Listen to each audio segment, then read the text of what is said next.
लोकसभा के स्पीकर आदरणीय श्री ओम बिरला जी, राज्यसभा के उपसभापति श्री हरिवंश जी, माननीय सांसदगण, सभी वरिष्ठ जनप्रतिनिधि,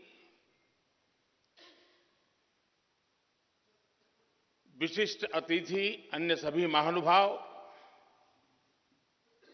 और मेरे प्यारे देशवासियों, हर देश की विकास यात्रा में कुछ पल ऐसे आते हैं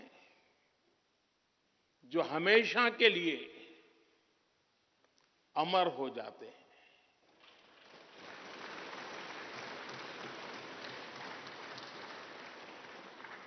कुछ तारीखें समय के ललाट पर इतिहास का अमिट हस्ताक्षर बन जाती है।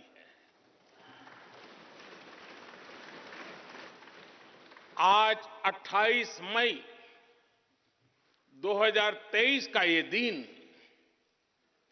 ऐसा ही शुभ अवसर है।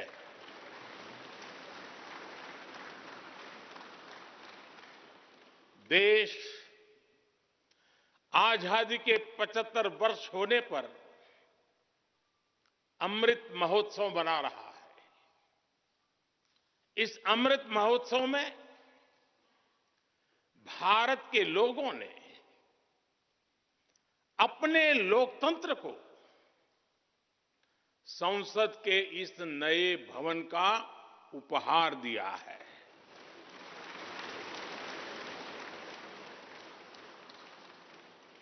आज सुबह ही संसद भवन परिसर में सर्वपंथ प्रार्थना हुई है। मैं सभी देशवासियों को भारतीय लोकतंत्र के इस स्वर्णिम क्षण की बहुत बहुत बधाई देता हूं।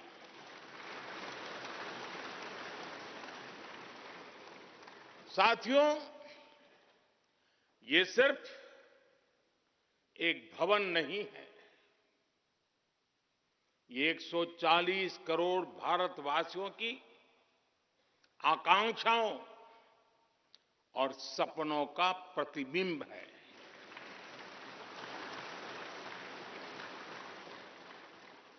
ये विश्व को भारत के दृढ़ संकल्प का संदेश देता हमारे लोकतंत्र का मंदिर है।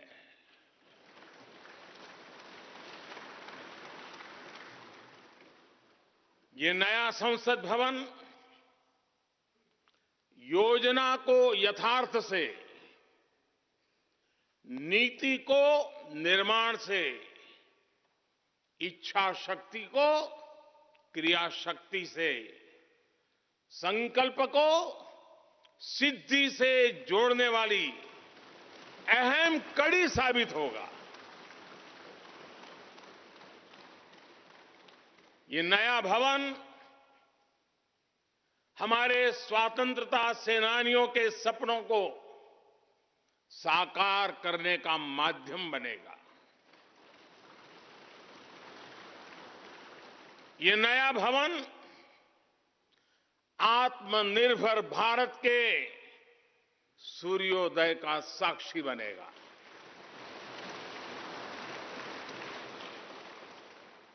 ये नया भवन विकसित भारत के संकल्पों की सिद्धि होते हुए देखेगा। ये नया भवन नूतन और पुरातन के सह अस्तित्व का भी आदर्श है। साथियों, नए रास्तों पर चलकर ही नए प्रतिमान गढ़े जाते हैं।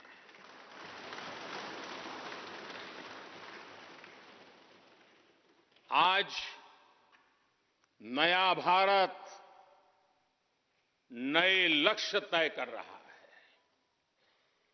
नए रास्ते गढ़ रहा है। नया जोश है, नया उमंग है, नया सफर है, नई सोच है। दिशा नई है, दृष्टि नई है, संकल्प नया है, विश्वास नया है।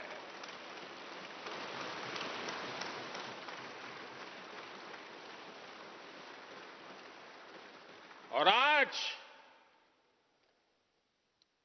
फिर एक बार पूरा विश्व भारत को,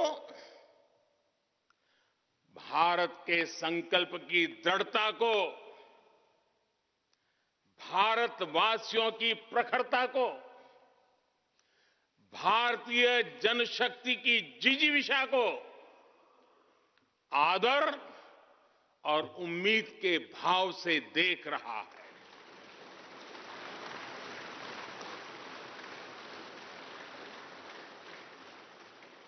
जब भारत आगे बढ़ता है तो विश्व आगे बढ़ता है।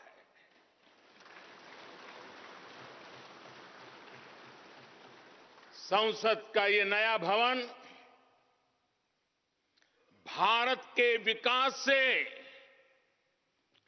विश्व के विकास का भी आह्वान करेगा।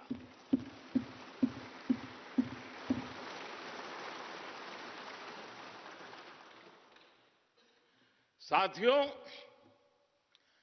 आज इस ऐतिहासिक अवसर पर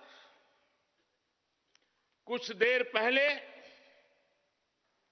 संसद की इस नई इमारत में पवित्र सेंगोल की भी स्थापना हुई है।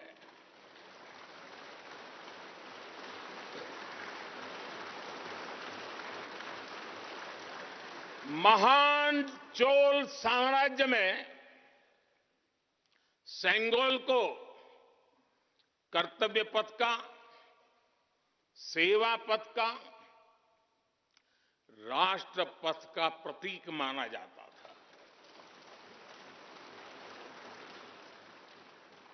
राजा जी और आदीनम के संतों के मार्गदर्शन में यही सेंगोल सत्ता के हस्तांतरण का प्रतीक बना था। तमिलनाडु से विशेष तौर पर आए हुए आदीनम के संत आज सुबह संसद भवन में हमें आशीर्वाद देने उपस्थित हुए थे। मैं उन्हें पुनः श्रद्धापूर्वक नमन करता हूं। उनके ही मार्गदर्शन में लोकसभा में ये पवित्र सेंगोल स्थापित हुआ है। पिछले दिनों मीडिया में इसके इतिहास से जुड़ी बहुत सारी जानकारी उजागर हुई है। मैं इसके विस्तार में नहीं जाना चाहता हूं, लेकिन मैं मानता हूं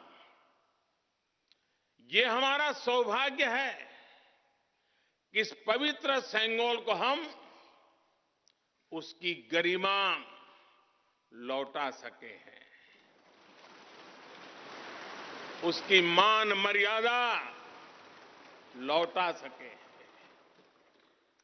जब भी इस संसद भवन में कार्यवाही शुरू होगी, ये सेंगोल हम सभी को प्रेरणा देता रहेगा। साथियों, भारत एक लोकतांत्रिक राष्ट्र ही नहीं बल्कि लोकतंत्र की जननी भी है, मदर ऑफ डेमोक्रेसी भी है। भारत आज वैश्विक लोकतंत्र का भी बहुत बड़ा आधार है।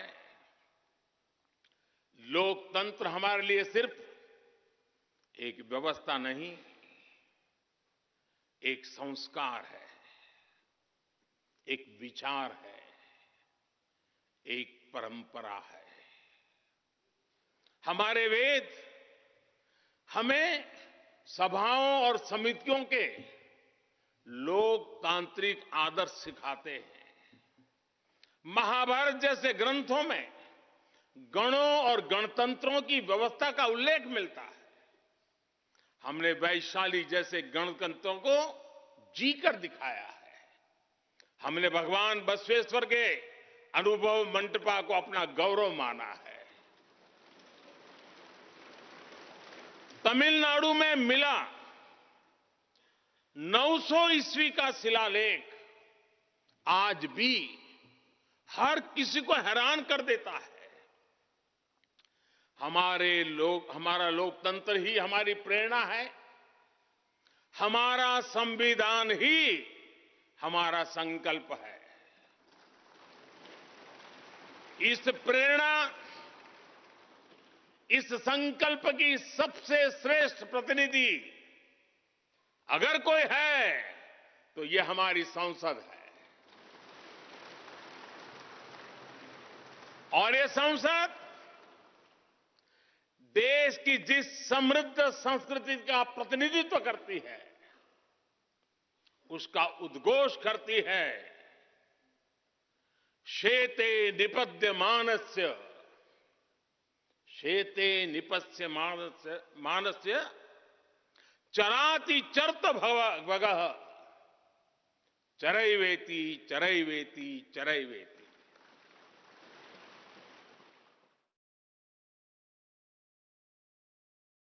कहने का तात्पर्य, जो रुक जाता है उसका भाग्य भी रुक जाता है, लेकिन जो चलता रहता है उसी का भाग्य आगे बढ़ता है, बुलंदियों को छूता है। और इसलिए चलते रहो, चलते रहो। गुलामी के बाद हमारे भारत ने बहुत कुछ खोकर अपनी नई यात्रा शुरू की थी। वो यात्रा कितने ही उतार चढ़ावों से होते हुए, कितनी ही चुनौतियों को पार करते हुए आजादी के अमृत काल में प्रवेश कर चुकी है। आजादी का ये अमृत काल विरासत को सहेजते हुए विकास के नए आयाम गढ़ने का अमृत काल है। आजादी का ये अमृत काल देश को नई दिशा देने का अमृत काल है। आजादी का ये अमृत काल अनंत सपनों को, असंख्य आकांक्षाओं को पूरा करने का अमृत काल है। इस अमृत काल का आह्वान है, इस अमृत काल का आह्वान है मुक्त मातृभूमि को, मुक्त मातृभूमि को नवीन प्राण चाहिए, नवीन पर्व के लिए नवीन प्राण चाहिए। मुक्त गीत हो रहा, मुक्त गीत हो रहा नवीन राग चाहिए, नवीन पर्व के लिए नवीन प्राण चाहिए।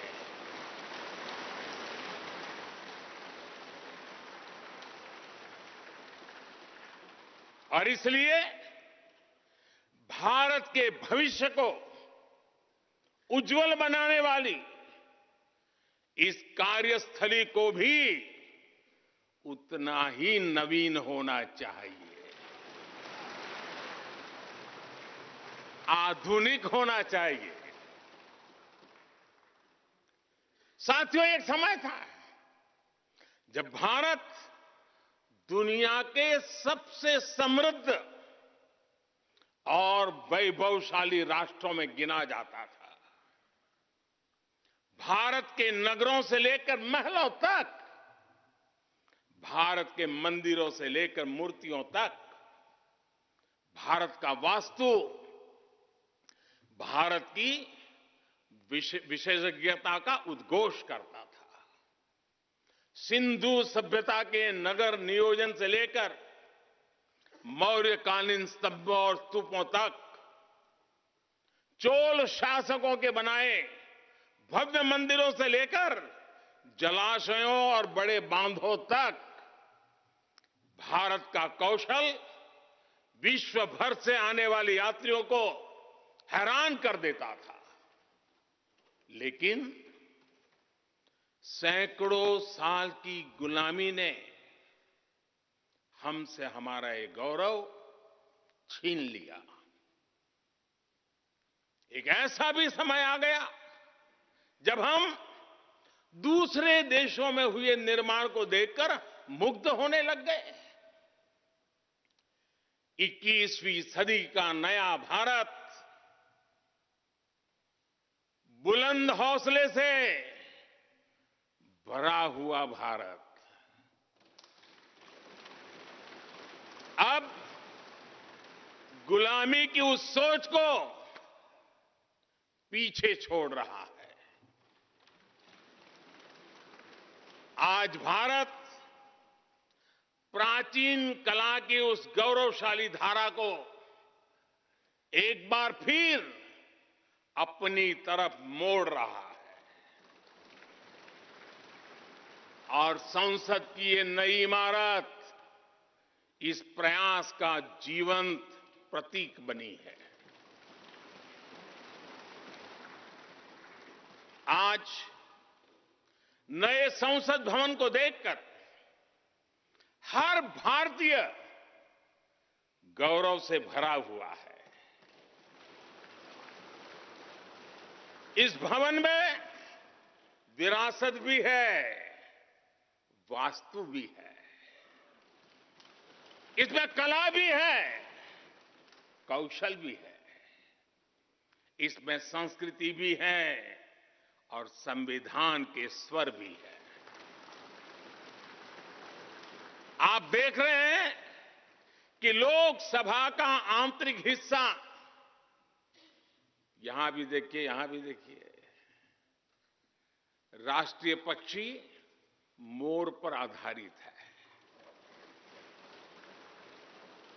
राज्यसभा का आंतरिक हिस्सा राष्ट्रीय फूल कमल पर आधारित है और संसद के प्रांगण में हमारा राष्ट्रीय वृक्ष बरगद भी है। हमारे देश के अलग अलग हिस्सों की जो विविधता है, इस नए भवन ने उन सबको समाहित किया है। इसमें राजस्थान से लाए गए ग्रेनाइट और बलुआ पत्थर लगाए गए हैं। ये जो लकड़ी का काम आप देख रहे हैं ना, वो महाराष्ट्र से आई है। यूपी में भदोही के कारीगरों ने इसके लिए अपने हाथ से कालीनों को बुना है। एक तरह से इस भवन के कण कण में हमें एक भारत श्रेष्ठ भारत की भावना के दर्शन। साथियों, संसद के पुराने भवन में सभी के लिए अपने कार्यों को पूरा करना कितना मुश्किल हो रहा था, ये हम सभी जानते हैं। टेक्नोलॉजी से जुड़ी समस्याएं थी, बैठने की जगह से जुड़ी चुनौती थी। इसलिए ही बीते 1.5-2 दशकों से ये चर्चा लगातार हो रही थी कि देश को एक नए संसद भवन की आवश्यकता है। और हमें ये भी देखना होगा कि आने वाले समय में सीटों की संख्या बढ़ेगी, सांसदों की संख्या बढ़ेगी, वो लोग कहां बैठते हैं? और इसलिए ये समय की मांग थी कि संसद की नई इमारत का निर्माण किया जाए। और मुझे खुशी है कि भव्य इमारत आधुनिक सुविधाओं से पूरी तरह लैस है। आप देख रहे हैं कि इस समय भी इस हॉल में सूरज का प्रकाश सीधे आ रहा है। बिजली कम से कम खर्च हो, हर तरफ लेटेस्ट टेक्नोलॉजी वाले गैजेट्स हों, इन सभी का इसमें पूरा ध्यान रखा गया है। साथियों, आज सुबह ही मैं इस संसद भवन को बनाने वाले श्रमिकों के एक समूह से मिला हूं। इस संसद भवन ने करीब 60,000 श्रमिकों को रोजगार देने का भी काम किया है। उन्होंने इस नई इमारत के लिए अपना पसीना बहाया है। मुझे खुशी है कि इनके श्रम को समर्पित एक डिजिटल गैलरी भी संसद में बनाई गई है और विश्व में शायद ये पहली बार हुआ होगा। संसद के निर्माण में अब उनका योगदान भी अमर हो गया है। साथियों, कोई भी एक्सपर्ट अगर पिछले 9 वर्षों का आकलन करे तो पाएगा कि ये 9 साल भारत में नव निर्माण के रहे हैं, गरीब कल्याण के रहे हैं। आज हमें संसद की नई इमारत के निर्माण का गर्व है, तो मुझे पिछले 9 साल में गरीबों के 4 करोड़ घर बनने का भी संतोष है। आज जब हम इस भव्य इमारत को देखकर अपना सर ऊंचा कर रहे हैं, तो मुझे पिछले 9 साल में बने 11 करोड़ शौचालयों का भी संतोष है, जिन्होंने महिलाओं की गरिमा की रक्षा की, उनका सर ऊंचा कर दिया। आज जब हम इस संसद भवन में सुविधाओं की बात कर रहे हैं, तो मुझे संतोष है कि पिछले 9 साल में हमने गांवों को जोड़ने के लिए 4 लाख किलोमीटर से भी ज्यादा सड़कों का निर्माण किया।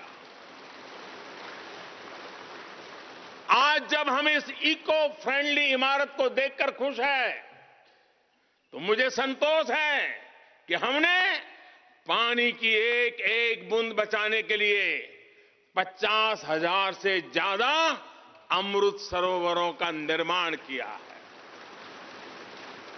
आज जब हम इस नए संसद भवन की लोकसभा और राज्यसभा को देखकर उत्सव मना रहे हैं, तो मुझे संतोष है कि हमने देश में 30,000 से ज्यादा नए पंचायत भवन भी बनाए हैं। यानी पंचायत भवन से लेकर संसद भवन तक हमारी निष्ठा एक ही है, हमारी प्रेरणा एक रही। देश का विकास, देश के लोगों का विकास। साथियों, आपको ध्यान होगा 15 अगस्त को लाल किले से मैंने कहा था, यही समय है, सही समय है।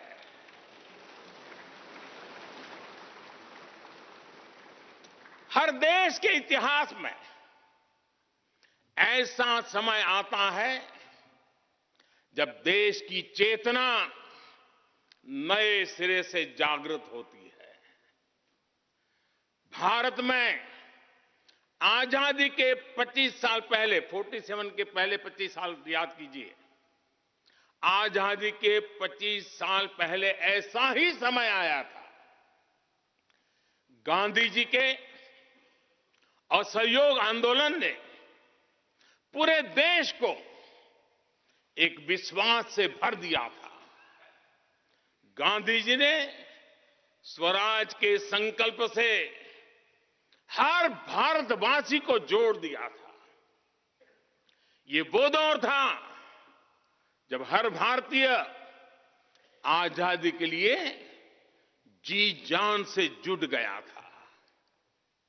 इसका नतीजा हमने 1947 में भारत की आजादी के तौर पर देखा।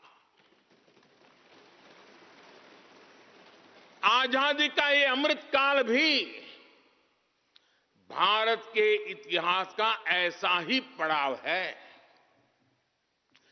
आज से 25 साल बाद भारत अपनी आजादी के 100 वर्ष पूरे करेगा। हमारे पास भी 25 वर्ष का अमृत कालखंड है। इन 25 वर्षों में हमें मिलकर भारत को विकसित राष्ट्र बनाना है।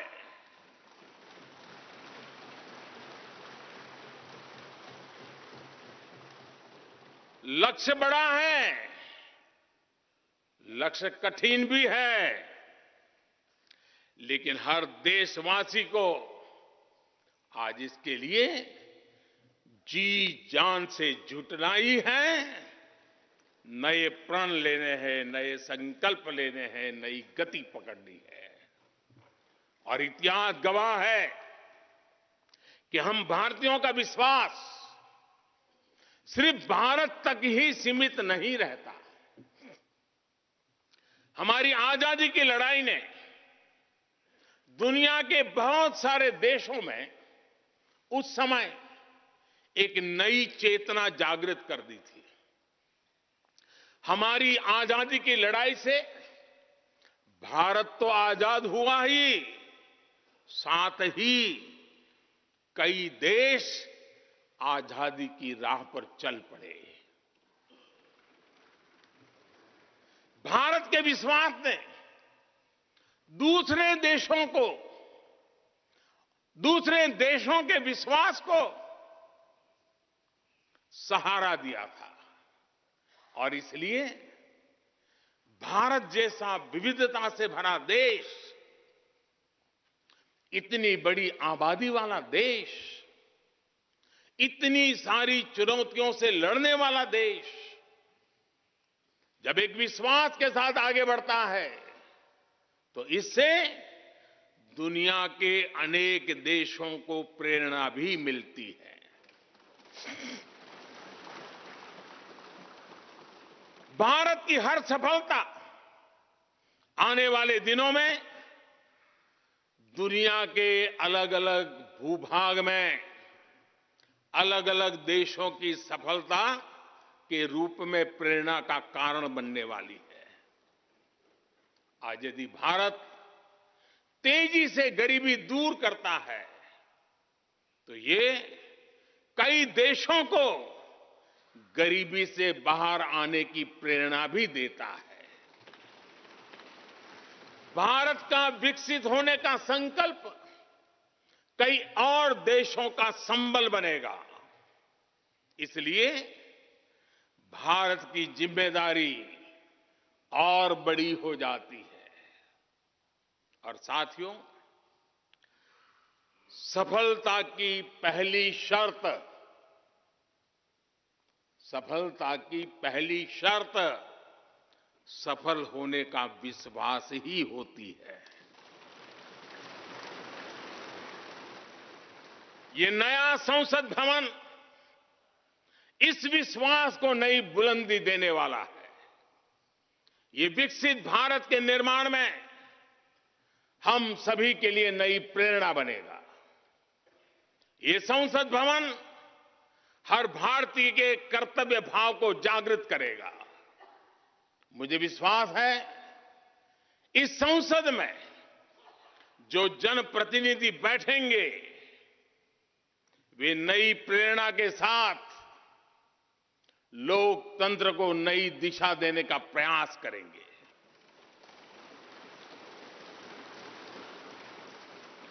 हमें नेशन फर्स्ट की भावना से आगे बढ़ना होगा। इदम राष्ट्राय इदम न मम। हमें कर्तव्य पथ को सर्वोपरि रखना होगा।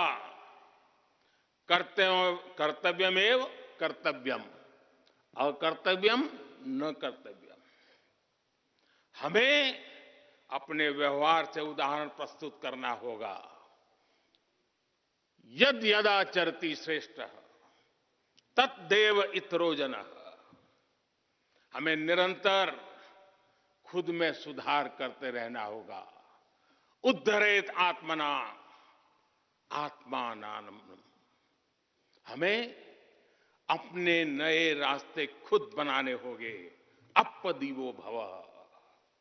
हमें खुद को खपाना होगा, तपाना होगा। तपसो ही परम नास्ति तपसा विंदते महत। हमें लोक कल्याण को ही अपना जीवन मंत्र बनाना होगा। लोकहितम मम करणीयम। जब संसद के इस नए भवन में हम अपने दायित्वों का ईमानदारी से निर्वहन करेंगे तो देशवासियों को भी नई प्रेरणा मिलेगी। साथियों, दुनिया के सबसे बड़े लोकतंत्र को यह नई संसद एक नई ऊर्जा और नई मजबूती प्रदान करेगी। हमारे श्रमिकों ने अपने पसीने से इस संसद भवन को इतना भव्य बना दिया है। अब हम सभी सांसदों का दायित्व है कि इसे अपने समर्पण से और ज्यादा दिव्य बनाएंगे।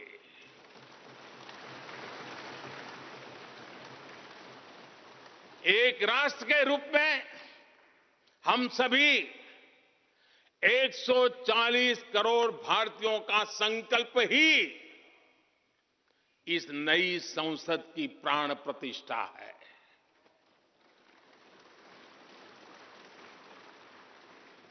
यहां होने वाला हर निर्णय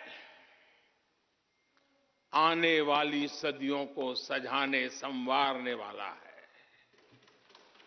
यहां होने वाला हर निर्णय आने वाली पीढ़ियों को सशक्त करने वाला होगा। यहां होने वाला हर निर्णय भारत के उज्ज्वल भविष्य का आधार बनेगा। गरीब, दलित, पिछड़ा, आदिवासी, दिव्यांग समाज के हर वंचित परिवार के सशक्तिकरण का, वंचितों को वरीयता का रास्ता यहीं से गुजरता है।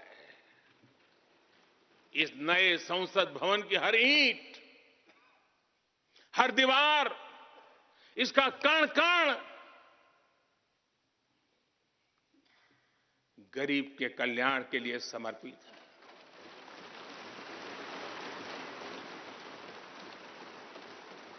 अगले 25 वर्षों में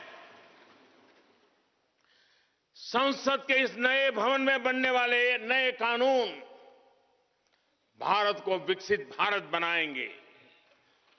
इस संसद में बनने वाले कानून भारत को गरीबी से बाहर निकालने में मदद करेंगे। इस संसद में बनने वाले कानून देश के युवाओं के लिए, महिलाओं के लिए नए अवसरों का निर्माण करेंगे। मुझे विश्वास है संसद का यह नया भवन नए भारत के सृजन का आधार बनेगा। एक समृद्ध, सशक्त और विकसित भारत नीति, न्याय, सत्य, मर्यादा और कर्तव्य पथ पर और सशक्त होकर चलने वाला भारत। मैं समस्त भारतवासियों को नए संसद भवन की फिर से बहुत बहुत बधाई देता हूं। धन्यवाद।